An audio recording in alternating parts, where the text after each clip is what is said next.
Pwede po magapot. Tano po tayo ako digdi. Anong gusto mo sa balyo? Wala tayo lipat ka. Ay, ay, ay, ay, ay, ay, ay, ay.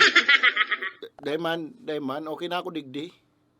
Kala ko gusto mo duman sa impyerno, tay transfer ta katulos duman kay taning. Okay naman ako digdi. Pero gusto ko lang iapot. Tano ta biglaan man? May lamang ka warning, bigla na sana ako nagadan. Day pa man ako ready. Well, that's life. Pag oras mo na, may nakitang magiginibukay yan. Due date mo na ngunya na aldaw. Pasalamat ka na lang, tayaong ka digdi sa muya, mayo ka duman sa balyo.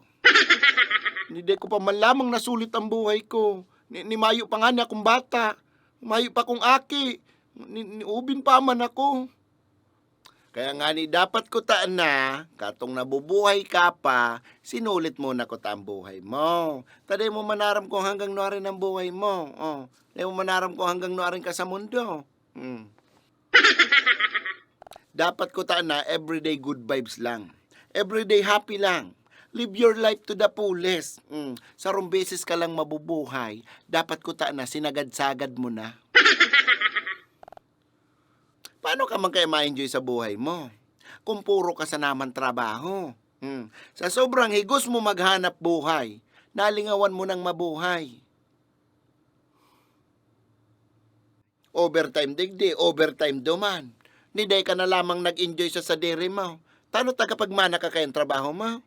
Ha?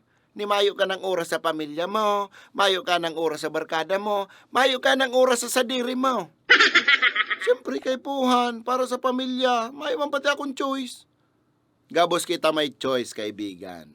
Nasa sa imo na lang yan. Paano ka ma-enjoy sa buhay kung puro ka problema? Ito mga dahil man dapat pinoproblema mo pa. Puro ka kasadbo yan. Puro ka stress, puro problema, puro negativity ang nasa payo mo. Paano ka ma-enjoy sa buhay mo kayan? Ha? Paano mo masusulit ang buhay mo kayan? Tapos ngunya na kinuami ka ng biglaan, mareklamo ka. Pala mga ako ready. Last na naalala ko, nagkakapi-kapi man sana ako.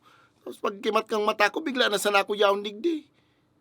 Well, habang nagkakapi-kapi ka, nagkulog, nagkidlat, so kidlat, tinamaan sinyog, nahulog, naguntol sa gapo, diretso sa payo mo, natumba ka, si payo mo, nagtama sa gapo, nakatindog ka pamangkota, kundi paglakaw mo, nahalnas ka, umpog ulit si payo mo, so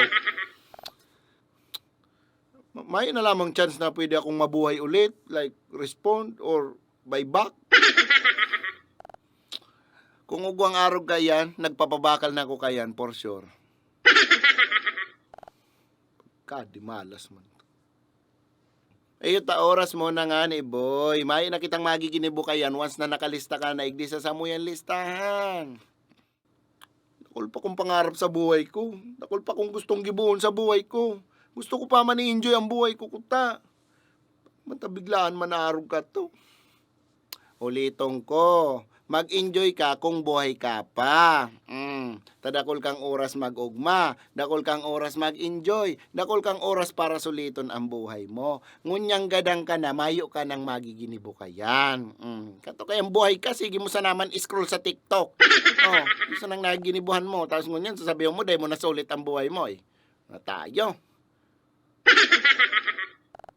Gabos na buhay kang tao sa mundo, may ending. Kaya nasa sa mo naman lang yan kung gusto mong suliton ang buhay mo or dae. It's up to you. Kung saan mo gustong mabuhay, kung sa negative na mga bagay or positive. Nasa sa mo man yan. As long as na may kang ginigibon sala, good siyan. Hayaan mo pwede ka man mag-enjoy igdi. Dahil lang digdi pwede ang inom. Pero, may basketball igdi. Nagbabasketball ka? Ay, syempre. Yun, no? Ano size ka sa sapatos mo? Size 10.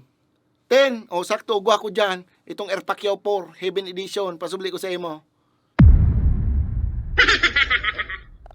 Air Pacquiao 4? Iyo, Air Pacquiao 4. Well, limited edition ito. Kay puan mo pa mag-igdi sa langit para lang makagamit ka to.